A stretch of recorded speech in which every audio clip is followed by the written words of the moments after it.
जय भीम नमो बुद्धाय। दोस्तों, यह वीडियो चंद्रशेखर भाई के ऊपर बना हुआ है। चंद्रशेखर भाई का ऐसा वीडियो शायद इससे पहले कभी आपने देखा हो। वीडियो एकदम अनस्क्रिप्टेड है, बिल्कुल खुले मन से पत्रकार की और चंद्रशेखर भाई की बातचीत हुई है। साथ में खाना खाया है, क्रिकेट भी खेला है। सीधा वीडियो पर चलते हैं, लेट्स स्टार्ट। ने इतने टॉप लेवल जर्नलिस्ट को इंटरव्यू दिया है। आपको नहीं, मुझे नहीं यार, मैं ना जर्नलिस्ट हूँ ना टॉप लेवल हूँ। मैं दोनों ही नहीं हूँ। अच्छा, मैं सोचा खुद अपनी पढ़ाई करके। नहीं यार, कैसे बात कर रहे हो? ठीक है, हम दोनों में से सिर्फ एक बंदा अपनी पढ़ाई करता है। अच्छा। यार ओए, मान लो मैंने कौन सी पढ़ाई करी अपनी, ये बताओ। अपने आप को कर्मठ और ईमानदार बता दिया। तो ईमानदार कर्मठ हूँ, आप साबित कर दो। कि नहीं हूँ। नहीं हूँ, कर्मठ हूँ। लगातार जब भी कोई भी किस तरह की विपत्ति आती है तो बात भी उठाता हूँ, जेल भी, सब चीजें वो करता हूँ, डरता नहीं। ये मेरे अपने काम के प्रति कर्मठता है, पीछे नहीं हटता हूँ। ईमानदार इसलिए हूँ कि आज भी कोई गवर्नमेंट एक सिंगल आदमी भी किसी तरह का आरोप नहीं लगा सकता कि चंद्रशेखर ने किसी से फ्रॉड किया। ये इंटेंसिटी बहुत सी लगी अभी आपकी। कल आप ये साबित कर देना, कल भी, इन फ्यूचर के लिए भी एफिडेविट दे रहा हूँ। ये दोनों चीजें आप साबित कर देना। एफिडेविट दे रहे हो? एफिडेविट, ये कैमरा, ये यही तो पहचान है ना मेरी, काम से मेरी पहचान है। और मैं जो बोलता हूँ वो करता हूँ। मैंने बताया था आपको, उतना ही बोलता हूँ जितना कर सकता हूँ। अपने मुल्क के लिए कुछ करने का और अपने मुल्क के लिए बलिदान देने का जज्बा ही मुझे इससे यहाँ तक लेके आया। ये तो अच्छा आंसर है और मतलब एक बहुत अच्छा कोटेबल कोट्स वाला आंसर है। बट मैं आपसे जानना चाह रहा हूँ कि जो लोग आपको एज होप देखते थे, जी, वो नंबर्स अभी इंक्रीज हो रहे हैं। और अभी एनआरसी सीए वाले प्रोटेस्ट के बाद बहुत ड्रास्टिकली इंक्रीज हुए। मैं अपने आसपास देख रहा हूँ, जिन लोगों को शायद इंटरेस्ट भी नहीं था, आपके बारे में शायद सुना भी नहीं था, आपके वो जो मेन स्ट्रीम मीडिया वाले बोरिंग इंटरव्यूज हैं वो उन्होंने नहीं देखे। तो अच्छा, मेरे बोरिंग नहीं, वो आपकी वजह से बोरिंग नहीं है, वो न्यूज़ चैनल और उन एंकर्स की वजह से बोरिंग है। विलन वाले जो इंटरव्यू एकदम आपको ह्यूमनाइज नहीं करेंगे। आपकी सिर्फ मूंछें दिखती हैं उन लोगों को, आपकी सिर्फ बाइक दिखती है। खैर, तो मैं ये पूछ रहा हूँ कि वो जो जितने लोग आपको एज होप देखते थे वो इंक्रीज हुए हैं, उसकी वॉल्यूम में एक ड्रास्टिक चेंज आया रादर। तो आपको लगता है कि वो चेंज आ गया? आप उसे कैसे देखते हो? आपको as a person, as a movement leader, क्या वो चीज़ चेंज कर रही है? आइडियोलॉजिकल में बहुजन राजनीति को और बहुजन कॉन्सेप्ट पे काम करता हूँ। बाकी मेरी लड़ाई तो किसी से नहीं है। मैं बाबा साहब को मानता हूँ, गुरु नानक देव को मानता हूँ, संत गुरु रविदास जी महाराज को, भगवान वाल्मीकि को, कबीर दास जी को भी, जो एक जिनका पीछे एक इतिहास है, जिन्होंने कुछ मानवता के लिए अच्छा किया। बाबा साहब अम्बेडकर का मैं सबसे बड़ा फॉलोवर, प्रयास करता हूँ कि जो रास्ता उन्होंने दिखा उस पर काम करूँ। अब मुझे लगा कि और ज़्यादा प्रेम मिल रहा है और ज़्यादा मुझे लग रहा है कि लोग मुझसे उम्मीद लोग की बड़ी है। आप कह रहे हैं इंक्रीज हुए, मुझे नहीं पता। मुझे लगता था पहले से भी था, बस वो हकीकत से सामना नहीं हो पा रहा था। पहले जो एक वो बना रखा था कि सिर्फ SC ST के लिए चंद्रशेखर काम करते हैं, वो इस आंदोलन में आने के बाद वो लाइन कट हो गई है मीडिया की, वो वाली। अब ये दिख रहा है कि सबके लिए काम। हाँ, अब ये दिख रहा है कि जिसको भी जरूरत होगी, एंटी क्वेश्चन कुछ भी होगा तो चंद्रशेखर तो रहेगा, ये बंदा नहीं जाएगा। ओके, अभी कितने केस हैं आपके ऊपर? बहुत है, गिनती नहीं हो पाती। जहाँ जाता हूँ होगी, गिनती तो होगी। गिफ्ट होता है ना, ये गिफ्ट होता है कि आप कहीं जाते हैं आपको क्या पुरस्कार मिलता है, तो मैं कहीं जाता हूँ मुझे पुरस्कार मिलता है मुकदमों का। कैसा बिहेव किया आपके साथ जेल में, जितने जो आप गए हो? अगर आप पैसे वाले हैं, आप पावरफुल हैं, तो फिर आप अच्छी तरह से जेल में रह सकते हैं। अच्छा, ऐसा भी होता है? मैं तो बहुत अच्छी तरह जानता हूँ। मौका मिलेगा सबसे पहले उसको सुधारेंगे। और गजब की बात ये देखिए, 80% जो है SC ST OBC और माइनॉरिटी के लोग जेल में। अंडर ट्रायल सबसे ज्यादा वही है। वही, करेक्ट। क्योंकि अच्छे वकील नहीं कर सकते, सेटिंग नहीं बन पाती, कुछ नहीं हो पा रहा, बेचारे जेलों में सड़। बाबा साहब ने कहा कि 21वीं सदी हमारी, तो एक रेवोल्यूशन आएगा, उसके बाद मानवतावादी लोगों को आगे आने का मौका मिलेगा। ये आज वही बन रहा है। और मैं पूरी जिम्मेदार से कह सकता हूँ, सब कुछ अच्छा रहा और सरकार ने सीधी गोलियां ना मारी, आम आदमी को इमरजेंसी नहीं लगाई, तो 24 में अच्छे रिजल्ट आएंगे। सरकार की बेदखली हो जाए। नहीं, पर कभी कभी तो शेखर भाई लगता होगा ना कि यार वायलेंस भी तो सोल्यूशन हो सकता है। या आप ऑब्वियसली ऑन कैमरा नहीं बोल पाओगे ये बात, नहीं। लेकिन हो सकता है ना कि आपकी मूवमेंट में ऐसे लोग जब आप बहुत छोटा सोचते हैं तो ये आप सोच सकते हैं कि वायलेंस किसी चीज का रिजल्ट नहीं। बट क्या आज के इंडिया में शोर मचाना जरूरी नहीं हो जाता अपनी आवाज सुना? शोर मचाइए आप। मैंने कहा ना, वायलेंस होता नहीं है, करवाया जाता है। दंगे नहीं होते, करवाया जाता है। वायलेंस, आम आदमी वायलेंस नहीं करता। देखिए, आप ये बताइए, सड़क पर कब आता है आदमी जिसको वायलेंस कहा जाता है? पुलिस ये कहती है वायलेंस कर दिया आम जनता ने। कब? जब सरकार ने उनको आने पे मजबूर किया। और कब आए? जब उनको उम्मीद खत्म होगी कि सरकार न्याय देगी, कहीं से न्याय मिलेगा। आम आदमी तब आता है मानने, तब उससे अलग नहीं आता। नहीं समय भाई, रोटी कमानी है, बच्चों की पढ़ाई का ख्याल रखना है, घर पर सब चीज़ें देखनी है, सिस्टम है, पूरे घर को भी देखना है, अड़ोसी सब दिक्कतें हैं। लेकिन कब आता है? जब लगता है कि अब न्याय नहीं मिलेगा। वायलेंस हल नहीं है। बाबा साहब ने मुझे नहीं सिखाया। बाबा साहब ने मुझे कहा कि ये कलम है, 1000 तलवारें और एक कलम, और मेरे पास एक पेन है, ये दुनिया का सबसे बड़ा तोहफा है। वो टूटा हुआ है, आप इसको देख सकते हैं। नोकिया का, हाँ। ये मान्यवर साहब हमारे रहबर काशीराम साहब का पेन है। क्या बात कर रहे हो? ये उनका पेन है ये उनका पेन है। ये टूट गया है, देखिए ये इसके हालात है। मैंने इसको फिर भी आपको रखा कहाँ से मिला? है। ये हमारे एक आदरणीय गुरुजी हैं साहब, उनके यहाँ जाते थे। साहब की बहुत पुरानी चीजें उनके पास है, तो मैंने उनसे मांगा कि कुछ दे दो, बात कर रहे हो? तो उन्होंने दिया। और ये टूटा कहाँ, ये भी जान लो। बात कर रहे हो? जब दिल्ली में रविदास मंदिर आंदोलन की लड़ाई लड़ी जा रही थी, पुलिस की लाठी से ये तुगलकाबाद में, तुगलकाबाद वाले में ये टूटा है। तो मगर ये मेरे पास है। तो ये पेन मायावती जी को नहीं मिला, आपको मिला है। इसमें सिंबलिज्म है बहुत तगड़ा। उनके पास तो उनका दिया हुआ सब कुछ है, जो मेहनत उन लोगों मान्यवर ने की, जो एक सिस्टम बना के दिया, वो बीएसपी, इससे बड़ा उपहार क्या हो सकता है। वो उनके पास सबसे बड़ा है, मेरे पास सबसे छोटा है। लेकिन मैं इस छोटे उपहार से ही प्रेरणा लेके इस कलम की लड़ाई को आगे बढ़ाऊंगा। एक तो हर चीज को रोमांटिसाइज करते हो आप। अच्छा है। आपकी सोच है। मैं तो यार हर चीज को रोमांटिसाइज, बट इससे मेरा एक सवाल निकलता है। अब आपने बाबा साहब की बात की, तो मेरा भी एक सवाल निकलता है, जो बाबा साहब बोलते थे या हैं उससे निकलता है, जो वो हीरो वर्शिप की बात करते हैं, नायक पूजन की। As a young leader who is coming up, जिसकी मूवमेंट अभी स्पेस गैदर कर रही है, लोग और फॉलो कर रहे हैं, एक सवाल तो ये कि आप कैसे अश्योर करोगे कि आपकी मूवमेंट में हीरो वर्शिप ना हो, क्योंकि अभी मूवमेंट के हीरो आप ही हो। मैं कोई हीरो नहीं हूँ, मैं एक मूवमेंट का कार्यकर्ता हूँ, छोटा सा कार्यकर्ता जिस पे लोग ज़्यादा भरोसा करते हैं।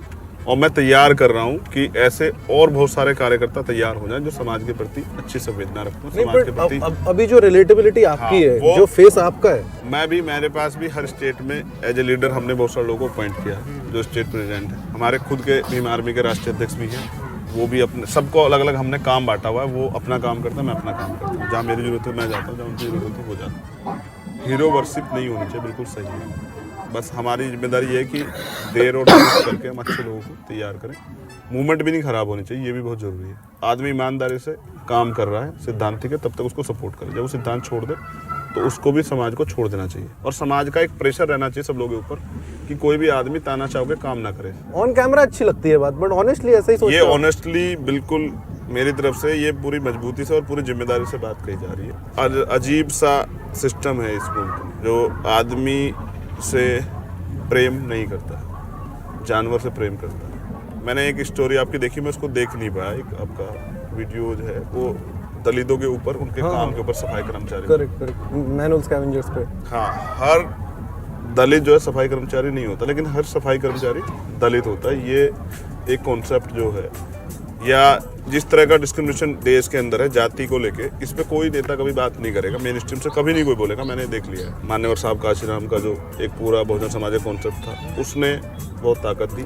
मेरी एक ही चाहत है कि मैं इस सपने को पूरा करूं जो वो चाहते थे। उनका सपना ये था कि देश में समता, समानता, बंधुत्व, भाईचारा, मानवतावादी सरकारें बने और वो सबके लिए सोचें, और सबको कम से कम ये इनसिक्योरिटी नहीं, जैसे आज देश में मुस्लिम भाइयों में इनसिक्योरिटी है, परमानेंट ही बनी हुई, किसी ने वो दूर नहीं किया आज तक। क्यों नहीं की, जाने, हो सकता है वोट का फायदा हो रहा, हो सकता है इनसिक्योरिटी की वजह से उनको वोट मिल रही, तो ये एक लंबे समय चला रहा है। ये खत्म होना चाहिए। आज भी अगर इनसिक्योरिटी नहीं रहेगी, जैसे दलितों में है जाति के लोग इनसिक्योरिटी, कितना भी अच्छा मजबूत व्यक्ति हो, जब उसको क्लास में या दफ्तर में जाति पूछी जाती है तो एकदम कॉन्फिडेंस लेवल डाउन चला जाता है, क्योंकि उसको लगता है अब इसको ये सुनने को मिलेगा कि ये आरक्षण वाला है, ये तो फ्री का खाते हैं, इनको तो स्कॉलरशिप मिली, ये है वो है। अब उससे दूरियां बनेंगी, अब उसके मुद्दे पे कोई बात नहीं होगी। ये जिस टैबू की आप बात कर रहे हो, जो कास्ट से निकलता है, और कास्ट डिस्क्रिमिनेशन जो हजारों सालों से चल रही है, खत्म नहीं होता, जो खत्म हो ही नहीं रहा है।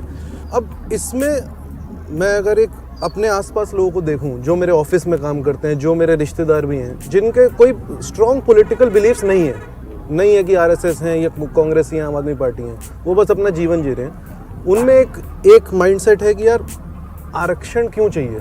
आरक्षण रिप्रेजेंटेशन है कि किस जगह पे किन लोगों की कितनी भागीदारी है, और अगर वो भागीदारी नहीं है तो मुझे लगता है कि उनकी बात वहाँ होना असंभव है। अभी मैं आपको बताऊं, 85 सेक्रेटरी हैं सेंट्रल गवर्नमेंट में, सेंट्रल सेक्रेटरी, ठीक है, एक एससी का है 85 में से 85, 3 बीसी के हैं, 3 एसटी के हैं, एक भी बीसी का नहीं, ओबीसी का एक भी नहीं है। ऐसा ही अंडर सेक्रेटरी और ज्वाइंट सेक्रेटरी में भी यही हाल है। पूरे उस सिस्टम में बड़ा भागीदारी आप लोग की या प्रकाश के लोग की। जब कोई दिक्कत आएगी तो आप आरक्षण वाले को ढूंढते हैं कि आरक्षण वाले ने तो नहीं कर दिया। सही बात है। जब हमारे लोग वहाँ है ही नहीं तो हम गाली क्यों खाएं भाई? इतने भ्रष्टाचार के मामले हुए हैं, इतने लोग पैसे लेके भागे।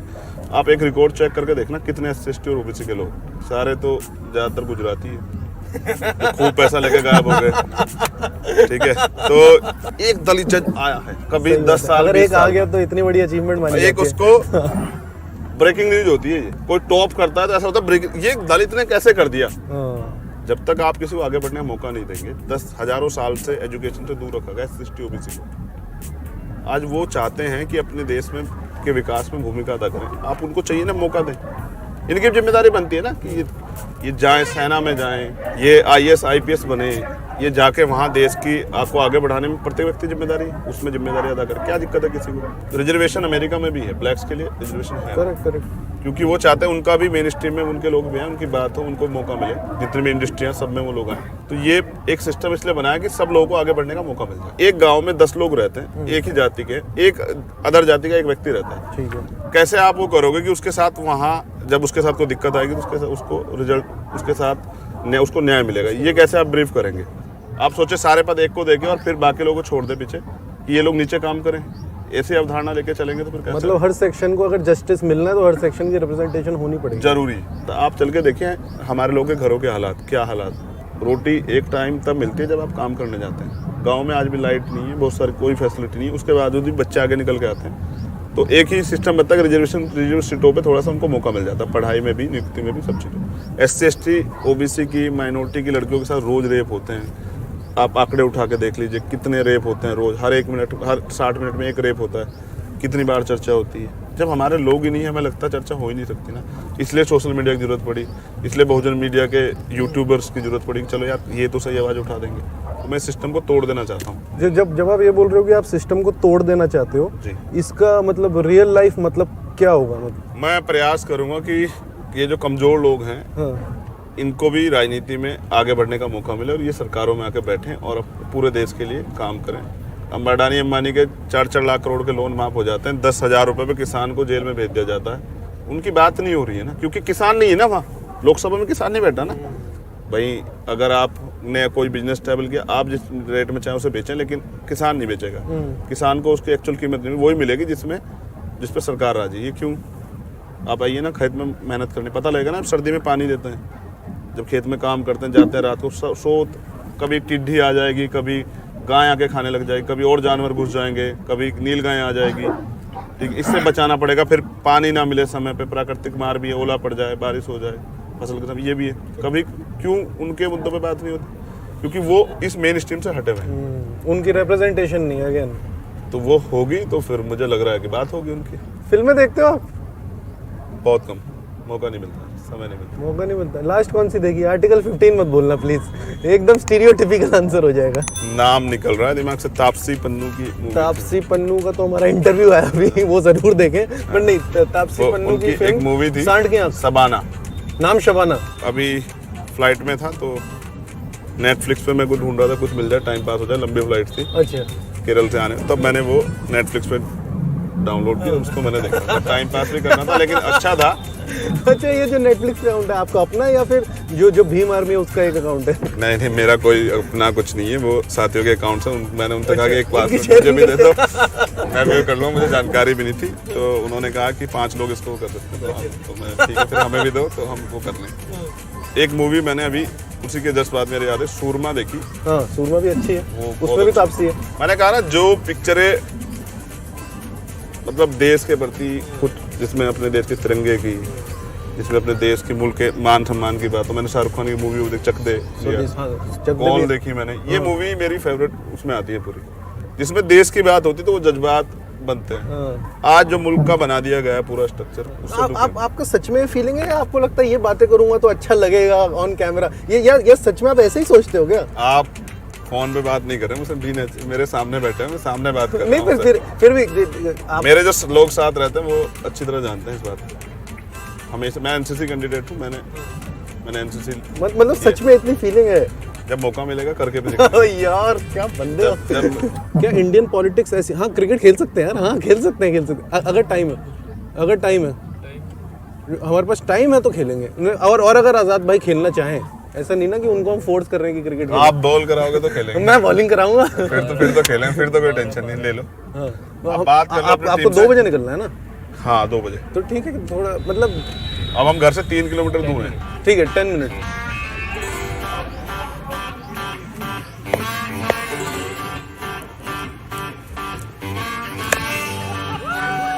ओए हंस के रहो, अभी कराऊंगा अच्छी। अच्छा इंडिया में स्पिन बॉलर की बहुत बेइज्जती होती है। अच्छा सुनो, मैं फास्ट कराऊंगा तो आप खेल मैं लोगे कह ना? रहा हूँ आप पूरी जोर लगा के कराए, आप फास्ट खेल लोगे ना? नहीं मुझे लग रहा है आपको लग ना जाए। ये डर गए क्या? इंतजाम कर रहा हूँ आपका।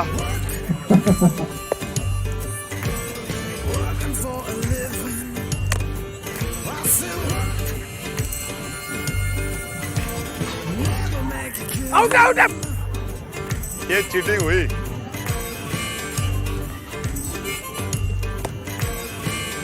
वो मेरे हाथ में दर्द है थोड़ी। हो जाता है, बहुत मेरे हाथ ऐसे में हो दर्द जाता है। है। आजकल प्रैक्टिस नहीं है मेरे जब को। अच्छा बल्लेबाज आगे होता तो सब लोगों को दर्द हो जाता है, ये कोई बड़ी बात नहीं है। अभी मैंने पता है ये आपकी 4 रेपुटेशन बॉल के में लिए। 3 छक्के पड़ते हैं तो सब लोगों को दर्द हो जाता है। ओए यार आउट भी हो आप ऐसे मत बोलो यार आजाद भाई। अगर इनकी आंखें बंद करा दूं मैं बोल्ड कर दूंगा आपको। पक्की बात। मैं इनके लिए ही कर रहा हूँ कि भाई इनके सामने आपकी पक्की खबर हाँ, है। पक्की बात है। ये दिल पे बोल रहे हैं या बेइज्जती। आप करा के देख लो ना। अच्छा मैं इनकी आंखें बंद करा ठीक है फिर मैं 3 बॉलें दूंगा, तीनों में से एक में बोल्ड करूंगा दूं। आ जाओ ऑफ द रिकॉर्ड। भाई, आप सब लोग आंखें बंद करें घर पे। ये सब लोग हमारे लोग हैं, बंद करेंगे, आप आ जाओ।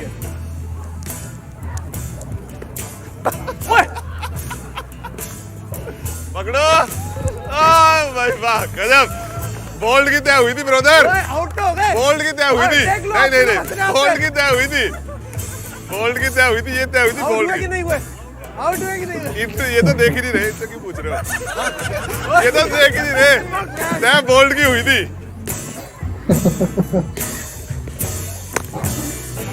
Good shot, good shot. Bowled नहीं कर पाए, मुझे दुख वेल है। Played man, well played.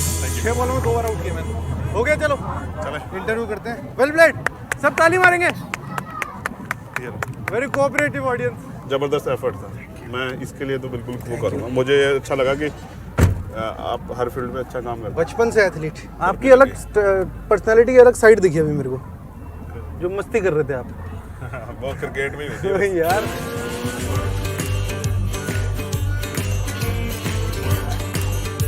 चलो जल्दी से खाना खाते हैं। ठीक, चलो आइए। उतरो उतरो उतरो। भूख लगी है बहुत तेज? बहुत भूख लगी है। अच्छा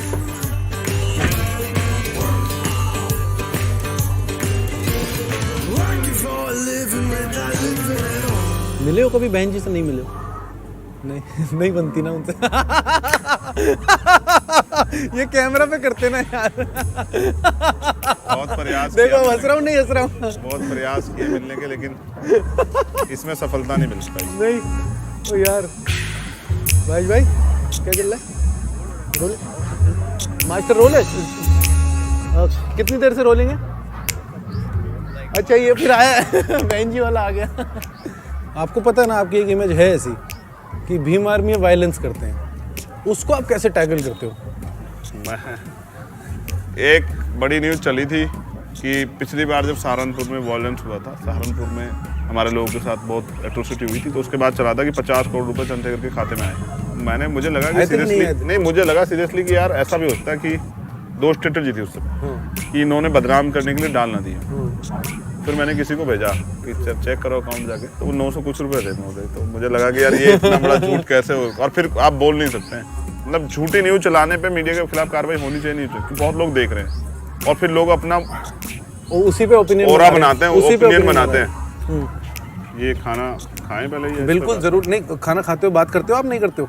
नहीं, ये अच्छा नहीं है खाना खाते बात करना। ये एक ऐसा काम है जो बहुत यार उसमें तो फिर करना इंटरव्यू कैसे होगा? चाहिए। फिर भी प्रयास हाँ, करेंगे। ठीक है बीच खाते में रहते हैं। खाना हमारे छोड़ पास दो, चावल और मटर पनीर है, काफ़ी लजीज दिख रहे हैं। कब आई आपके लाइफ में कास्ट पहली बार, जब आपको लगा हो कि हाँ मैं इस कास्ट का हूँ और दूसरे वो वाले कास्ट के हैं?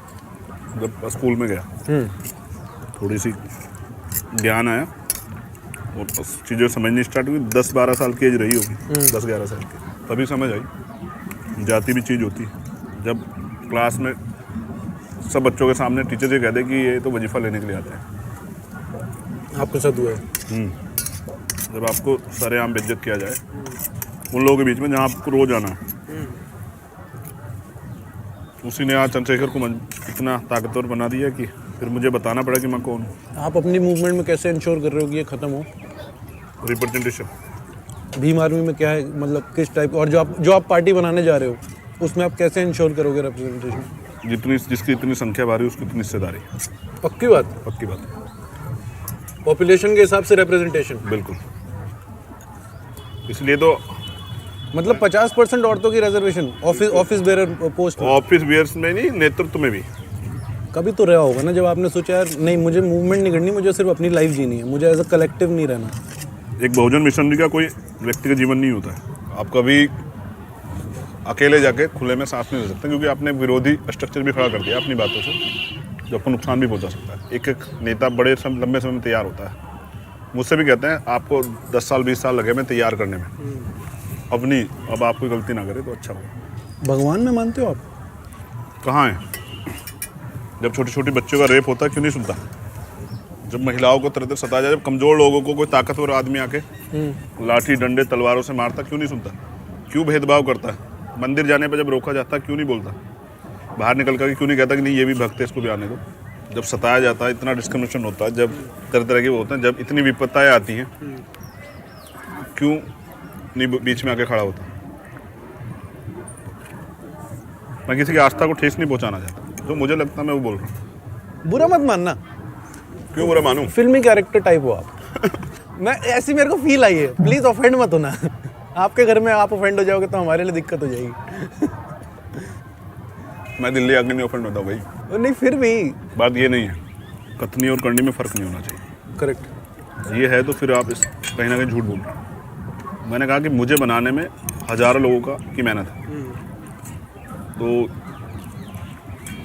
मुझे बहुजन मूवमेंट के लिए तैयार किया गया, जिम्मेदारी के लिए, और ये ही मेरी मोहब्बत है कि मैं इस मूवमेंट को आगे बढ़ाऊँ। बस 2012 में मैं अपने फादर को, उनको कैंसर हुआ, मैं उनको ट्रीटमेंट के लिए दिल्ली लेके गया। ओके। एम्स में।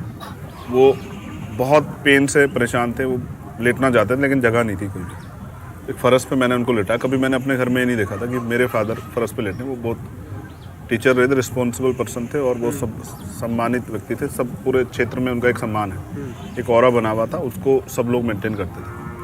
वो जो बात उन्होंने कह दी पूरी, उसको तो लोग समझते थे ये पूरी जिम्मेदारी की बात है, इस पर कोई अब ज़्यादा सोचने की जरूरत नहीं। जब गुरुजी ने इस बात की जिम्मेदारी, मैं सोच रहा किसी तरह उनका ट्रीटमेंट हो जाए। वो बच सकते थे अगर उनको अच्छा इलाज मिल जाता, लेकिन वो जीना भी चाहते थे। जो जिस वजह से उन्होंने मुझे तैयार किया, उस दिनों को देखना चाहते थे मुझे आगे बढ़ता हुआ, लेकिन वो नहीं जी पाए क्योंकि अच्छा इलाज नहीं करा पाए। तो कितने मैं मानूं कि हम तो थोड़े सक्षम भी थे, उनके पास उनकी पेंशन आती थी, हम तो इलाज करा रहे थे। हजारों लाखों लोग हैं जो रोज़ मरते हैं ऐसे, कौन जिम्मेदार लेगा? सरकार काहे के लिए? इतने दिन के डेमोक्रेसी में क्यों नहीं चेंज हुआ? प्राइवेट हॉस्पिटल में वही पेशेंट बच जाता, सरकारी में मर जाता, क्यों?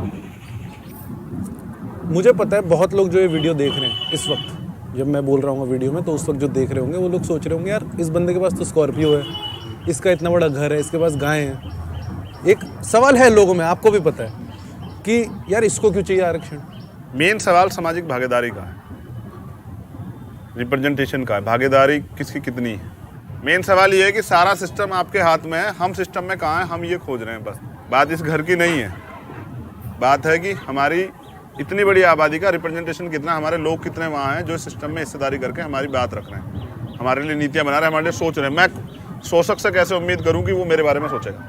जो दिन रात सुबह शाम पानी पी के आरक्षण को गाली देते हैं, वो मेरे बारे में क्यों सोचेंगे? इन लोग कमजोर वर्ग के लोग, मैं ये पूछना चाहता हूँ। तो जब तक इनके लोग नहीं जाएंगे, इनके बराबर की इनकी भागीदारी नहीं होगी, तो इनके बारे में सोचा ही नहीं जाएगा, क्योंकि इनको कभी इंसान माना ही नहीं गया ना।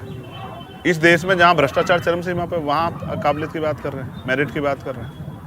और मेरिट आप ही के पास है क्या? आप मैं कह रहा हूँ, आप हमारे हालात देखिए ना कैसे हैं। मैं कह रहा हूँ मेरे घर अच्छे हैं ना, आप दे दो जिसको जरूरत हो। अपर कास्ट जिस व्यक्ति को घर नहीं हो, दे दो ना घर। गवर्नमेंट लाए ना, गरीबी उन्मूलन का कार्यक्रम लाए, उसको पैसे भी दे, सब दे उसको। मैं कह रहा हूँ उसको भत्ता भी सब कुछ दे, लेकिन हमारी भागीदारी तो दे हमें। पहले तो पढ़ाई का अधिकार नहीं था ना। अगर आपने मंत्र सुन लिया, यही तो कहती है ना मनुस्मृति, अगर आपने मंत्र सुन लिया तो आपके कान में पिघला के शीशा गिरा जाए, आपने उच्चारण कर दिया तो आपकी जीभ काट ली जाए। ये झूठ नहीं है ना, सच है। महिलाओं को कफ्तान ढकने का अधिकार नहीं था। ये सब चीज़ें तो इतने डिस्क्रिमिनेशन पे आप कैसे उम्मीद कर रहे हैं? क्यों लोगों को दलितों में से बदबू आती है? क्यों घटना करते हैं लोग दलितों से? क्यों आदिवासियों से घटना करते हैं? क्यों, क्या कारण है? और जिस तरह का आदिवासियों पर शोषण हो रहा है, कभी आपने देखा? गए आप कभी उस एरिया में? इसको कैमरे पे कहना मेरे लिए बहुत तकलीफ दे कि वहाँ जो नौजवान लड़कियाँ हैं उनके ब्रेस्ट दबा के ये चेक किया जाता है कि वो महिलाएं, उनकी शादी हो रखी है या नहीं हो रखी है। ये चेक करने के लिए कि वो नक्सली तो नहीं है, वो मैरिड वुमेन्स हैं, तो ये दबा के, बूब्स दबा के चेक करोगे। ये है इस देश की असली हकीकत। और कहते हैं नक्सली बन गए लोग। जब इतना उत्पीड़न करोगे, इतना सताओगे, क्या करेगा आदमी जब कहीं सुनवाई नहीं होगी? जाति मैंने थोड़ा ही बनाई, हमारे लोग तो पीछे हैं जाति में लंबे समय से। हमने थोड़ा ही बनाई जाति। हम पे कहाँ अधिकार थे? हमें कब दिए गए अधिकार कि हम कुछ बना पाते हैं? आपको लगता है, अब मैं थोड़ा टॉपिक चेंज कर रहा हूँ, अगर आप चाहें तो हम इसी टॉपिक पे बात कर सकते हैं, पर इलेक्टोरल रिफॉर्म्स की अगर बात की जाए, आपको लगता है first past the post system सही नहीं है, उसकी वजह से भी रिप्रेजेंटेशन कम होती है? क्या उस दिशा में भी आप सोचते हो या नहीं, अभी वहाँ दिमाग नहीं लगाया? नहीं लगाया नहीं। क्योंकि मेरे हिसाब से तो प्रोपोर्शनल रिप्रेजेंटेशन होगी तो हाँ, हर तबके की रिप्रेजेंटेशन वैसे भी बढ़ेगी। इस पे भी काम करना पड़ेगा, सब चीज़ों पे काम होगा। इंटरव्यू देना पसंद है आपको? नहीं। नहीं, क्यों? क्योंकि कुछ ऐसे सवाल किए जाते हैं, फिर उन पे मन होता है कि जवाब ना दिया जाए, लेकिन सब चीज़ों की गरिमा बना कर आप ये इंटरव्यू नहीं है ना। ये इंटरव्यू नहीं है, ये तो ओपन हार्ट बात हो रही है। ऐसा कौन सा सवाल होता है जो आपको बहुत इरिटेट करता है? जैसे वो सीधा कहते हैं कि ये आप तो वायलेंस करते हैं, तो मैं कहता हूँ प्रूफ दो। कहते हैं आप तो सामाजिक भावनाओं को भड़का रहे हैं, भड़काऊ भाषण देते, फिर मैं तो कहता हूँ प्रूफ दो। लेकिन फिर मैं उनसे ये भी कहता हूँ कि तुम दलाली बंद करो। मैं जानता हूँ कि तुम कैसे ये 25-30 हज़ार 40 हज़ार की नौकरी करने वाले अरबों खरबोपति हुए पड़े, मुझे सब पता है। जिस दिन हमारी सरकार आएगी फिर तुम्हारा हिसाब होगा सब लोगों का, सबकी जांच बैठेगी, फिर पता लगेगा कौन कैसे बना है करोड़पति। हम भी ये तो कागज मांग रहे हैं, फिर हम वो मांगेंगे उनसे बैलेंस शीट कैसे बना, फिर पूछेंगे ना कैसे आप आगे बढ़ गए थे। तो ये दलाली नहीं करनी चाहिए। देखिए, आप लोकतंत्र के चौथे स्तंभ हैं, आपकी भी जिम्मेदारी है, आप जिम्मेदार से अपना रोल अदा करें। जब आप अच्छी बातें करते हैं, सवाल पूछने का अधिकार विपक्ष से भी है, लेकिन सत्ता से ज़्यादा है जो काम कर रहे हैं। शेखर भाई, हमारा टाइम खत्म हो गया। मुझे बहुत अच्छा लगा, मुझे जेन्युइनली आपसे बात करके बहुत अच्छा लगा। एक बार उस कैमरा में देख के जैसा भी आपका एक्सपीरियंस रहा इस इंटरव्यू का, या जो ओपन हार्ट चैट हुई है हमारी, कैसा रहा? और एक तो एक्सपीरियंस बताना कैसा रहा, दूसरा इस यूट्यूब चैनल को सब्सक्राइब करें। मुझे लगता नहीं आप बोलोगे, बहुत बड़ा scoop whoop unscripted, scoop whoop unscripted को सब्सक्राइब करें। ये दो चीज। तीसरी चीज एक और बोलूंगा, मैं चेंज कर देता हूँ। आज किसने नहीं किया होगा ये? क्या मैं ये कहूँगा, ये समदीश भाटिया जहाँ भी जिस चैनल में काम करें उसको आप आगे बढ़ाते रहे। ये अच्छा कर दिया मेरे लिए आप। ठीक है, तो आप एक बार एक्सपीरियंस समदीश जिसके लिए भी काम करता है सब्सक्राइब करो। तीसरा, मैनुअल स्कैवेंजर्स पे हमने डॉक्यूमेंट्री बनाई है, वो जरूर देखें। ठीक ये, और वो हिंदी इंग्लिश दोनों में। ठीक है, प्लीज। ठीक है जी। ये आज का जो इंटरव्यू था, ये इंटरव्यू कम था, ये ओपन हार्ट बातें इसमें ज़्यादा हुई। आपने एकदम ऑनेस्टी बिल्कुल, मैंने जो बोला मैं पूरी जिम्मेदारी से और मजबूती से इस बात कह रहा हूँ, वो बिल्कुल सच है। और मैं आगे भी इस बात पे कायम रहूँगा। तो मैंने भाई से बार बार कहा, भाटिया जी से, कि आप इसको एफिडेविट ले लें मुझसे, जो मैंने कहा वो बिल्कुल ट्रूथ है।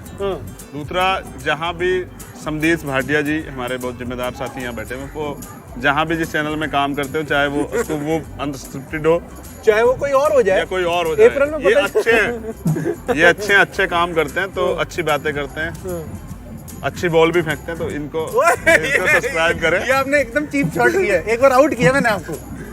मैं आउट भी इन्होंने किया धोखा करके, क्योंकि क्रिकेट में कोई भी थ्रो फेंकता है, बट्टा बॉल फेंकता, तो इसको अलाउ नहीं किया जाता। ये बट्टा फेंकते हैं, शेखर भाई, ऐसी चीटिंग मत करो फेंकते हैं, और ये बहुत गलत है। इनको तो क्रिकेट के मैदान में घुसने भी देना चाहिए। ये हमारा शो है, हमारा यूट्यूब चैनल है, क्या कर रहे हैं? सच बोल रहे हैं, आप सच ही तो सुनना चाहते थे ना। ठीक है, एकदम सच बोल। अब तीसरा क्या, इन्होंने जो स्टोरियाँ जो बनाई हैं, एक सफाई कर्मचारियों पे जो बनाई है, उनके जीवन पे, उनके वर्किंग स्टाइल पे, उसको आप जरूर देखें। वो हिंदी से इंग्लिश दोनों में है। ये सच्चाई है जिसको आपने देखा है, और मैं चाहता हूँ एक बार खाना खाते हो सच्चाई को देखें, आपको पता लगेगा किस तरह की घिन पैदा होती है। और वो घिन उन इंसानों से नहीं करनी चाहिए जिन्होंने सफाई की, और मैं नहीं चाहता ये हमारे लोग सफाई करें। ये बिल्कुल ट्रुथ कह रहा हूँ। मैं तो चाहता हूँ IAS IPS बने, इंजीनियर डॉक्टर बने, सफाई काम वो लोग करें जिनको ज़्यादा ज़रूरत है, जिनको जो आरक्षण का ज़्यादा विरोध करते हैं वो ज़्यादा सफाई काम करें, वो जाएं और जाके सफाई करें। उन्होंने तो कचरा फैलाया था लंबे समय तक, तो वो जाएं और सफाई काम करें। हम नहीं चाहते हमारे लोग सफाई काम करें, जिम्मेदारी थोड़ी है हमारी, कोई हम पे फाउंडेशन है क्या? और अगर सफाई काम आप करें भी, जो लोग कर रहे हैं, तो अपने दम पे अपनी सैलरी तय करें, और जब हमें मौका मिलेगा तो की जाएगी। हर एक सफाई कर्मचारी को 1 या 1.5 लाख रुपए सैलरी मिलेगी कम से कम, अगर वो इतना काम करता है, सम्मान से अपने घर में जिए, अपने सम्मान से अपना जीवन जिए। ये हम करेंगे, ठीक है। शेखर भाई, थैंक यू सो मच। दोस्तों वीडियो को देखकर मजा आया, काश ये वीडियो लंबा होता और अच्छा लग रहा था। वीडियो पत्रकार के इंटरव्यू लेने का तरीका बहुत ही शानदार था। हमें ऐसे ही वीडियो की तलाश रहती है। हर प्रकार के प्रश्न पूछे पत्रकार ने, अधिकतर तीखे प्रश्न थे। आरक्षण पर पूछा, जातियों पर भी पूछा, लेकिन क्या तरीका था प्रश्न पूछने का, बहुत अच्छा लग रहा था। वो कहते हैं ना, अगर तरीके से अगर गाली भी किसी को दी जाए तो उसे बुरी नहीं लगती।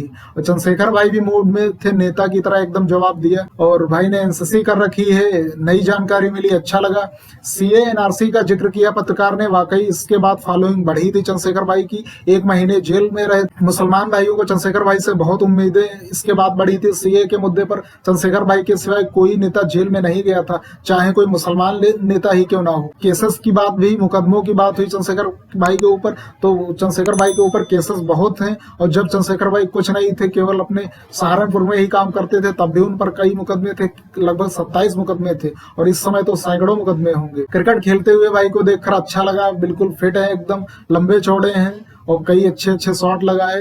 और पत्रकार में भी दम था, उसने भी अच्छा खेला और शायद कैच आउट भी किया है। साथ में खाना खाया, एकदम अलग वीडियो बनाता है ये पत्रकार। और ओवैसी के साथ भी इसने इंटरव्यू लिया है, अच्छा इंटरव्यू लिया है, इसका पूरा क्रेडिट पत्रकार को जाता है। खैर दोस्तों, मिलते हैं अगले वीडियो में। वीडियो को लाइक करें, नीचे कमेंट करें, दोस्तों में शेयर करें, चैनल को सब्सक्राइब करें। जय भीम, नवोदय।